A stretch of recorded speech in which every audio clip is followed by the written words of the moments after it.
If you are new to the channel, then subscribe the channel and press the bell icon for further notification. Okay student, welcome you all to this new lecture on gate measurement series. So today we will be solving question number 21, 22, 23, 24, 25. Okay, then let's try to solve these questions.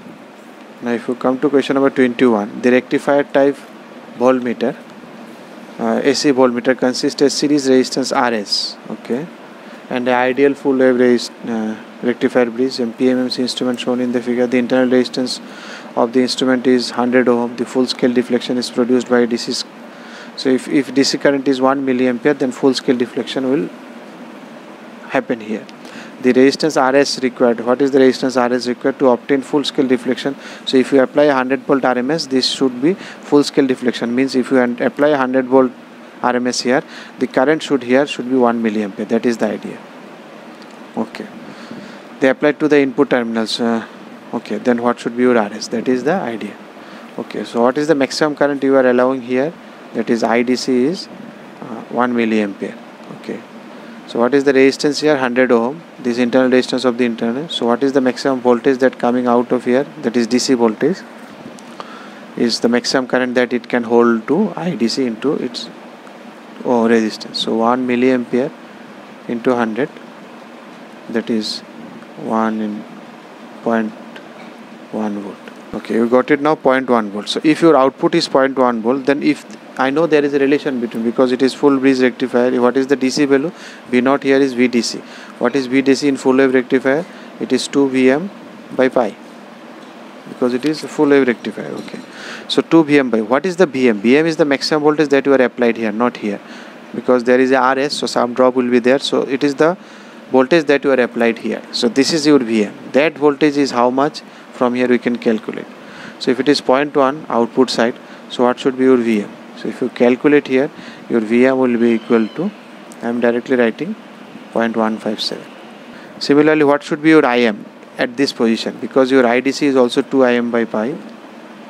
But mind it, all these currents and voltages are at this terminal only. So current is coming at this terminal. This is the applied terminal. This is load. So whatever you are applied, this is your Vm. That maximum voltage we can apply here is 0.157, and maximum current that can come here is, I am calculating that Im is equal to, if you calculate, it is 1.57 into 10 to the power minus 3 ampere. Okay, so what should be this resistance? So you can calculate maximum voltage. You know maximum voltage here, maximum voltage here. So maximum voltage divided by maximum voltage minus maximum voltage divided by this R should be maximum current. What should be current here? This side voltage minus this side voltage by this. So this side, because this side maximum I know, so this side maximum I can calculate. It is 100, RMS is given. So Vmax this side is 100 root 2 minus Vmax this side is 0.157 divided by resistance is equal to Imax, that is the maximum current can come here. So all these we have calculated. If you solve it, your Rs, you can solve it easily. It is 89.977 kilo ohm. That is your option C. So in 22, a manganese swamp, SWAMP resistance is connected in series with the moving coil ammeter consisting a milliammeter and a suitable shunt in order to. So what is this manganese? When you see manganese, what is the property of this one? In engineering materials, I think you have studied this one. Here temperature coefficient is negligible, very small temperature coefficient, so it doesn't change with temperature. So with this only you got some idea why this is used, to minimize the effect of temperature variation, because its temperature variation is very, very less. So it is something of this fashion. Suppose your ammeter is there and you connect this extra swamp, and then this is the shunt.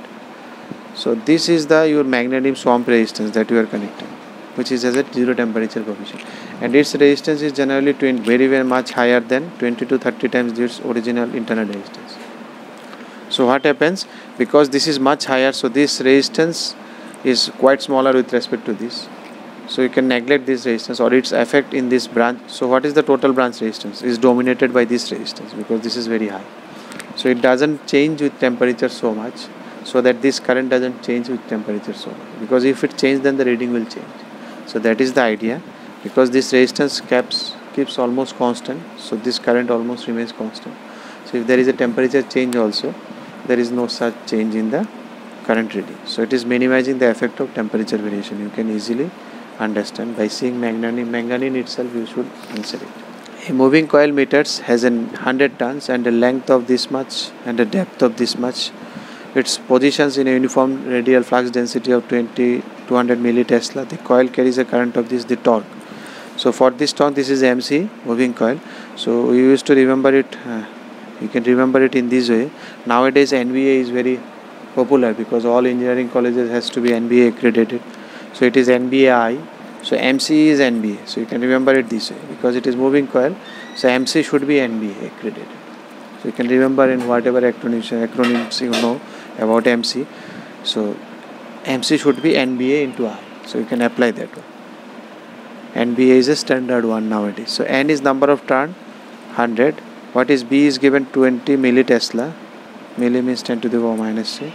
What is area? Area I will write it later. Area is given here 10, which I can write it here 10 because length is also given depth. Length and depth means that is the area itself. 10 into 20 into 10 to the power minus 6 it will be because it is also milli, it is also milli. And then it is your I is 20, 50 into 10 to the power minus 3. To do all these stuffs it will come 200 micronewton. So that is Newton meter. That is your option A. 24. A moving iron ammeter produces a full scale torque of 240 micronewton meter with a deflection of this moving iron. Deflection of 120 degree at a current of 10. The rate of change of self inductance of the instrument at full scale. So we have understood this one. Deflecting torque was half I square dl d theta. So they have given TD, that is deflecting torque. So TD is given how much? Torque is 240 micro, that is 10 to the power minus 6, is half into current is given 10 I square. You need to find dl d theta. So there is no need of this 120 degree. So this data is redundant data. Sometimes they will give you redundant data to confuse you. In the exam, array 120 I have not used anywhere. So should I have done any mistake? But it is not required. You can solve it from here. So because you need to find dl d theta only, the change in self inductance, that is dl. Solve it. Your dl d theta will be equal to 4.8 microhenry per radian. That is your option B. Next, if you come with 25, a galvanometer with a full scale current of 10 milliampere has a resistance of this. The multiplying power, they have explained the ratio of the measured current to the galvanometer current of 100 ohm shunt with this galvanometer. So you are shunting that galvanometer. This is a 10 milliampere that can maximum it can flow. It has some internal resistance, that is 1000. It is inside, but I am keeping it outside to understand this, and I am using a shunt. What is the shunt? 100 ohm. Okay, what is the maximum current it can measure? Now we can see, because this current cannot exceed 10 milliampere. So if it is 10 milliampere, then what will be current here? You can see the resistance is 10 times less. So current will be 10 times higher. So it is 10 milliampere, so it will be 100 milliampere. Because resistance and current are inversely proportional. In current division law itself you can find. So it is 10 times lower, so current will be 10 times higher. So what will be current here? 10 and 100, 110. So now it can measure 110 because this is the measuring. When 110 goes, 10 will go and it will show full reflection as 110. Meter will be calibrated in such a way, if 10 milliampere goes, then it will show you 110 milliampere. So what they are asking you, the ratio of the measured current is 110 divided by current to galvanometer current, how much current it is going. So it is 10. Both are milli, then that's why I am not writing. So the ratio is 11. The multiplying power is 11. That is your option C. If you like the video, then press the like button and please give your valuable comments in the comment section.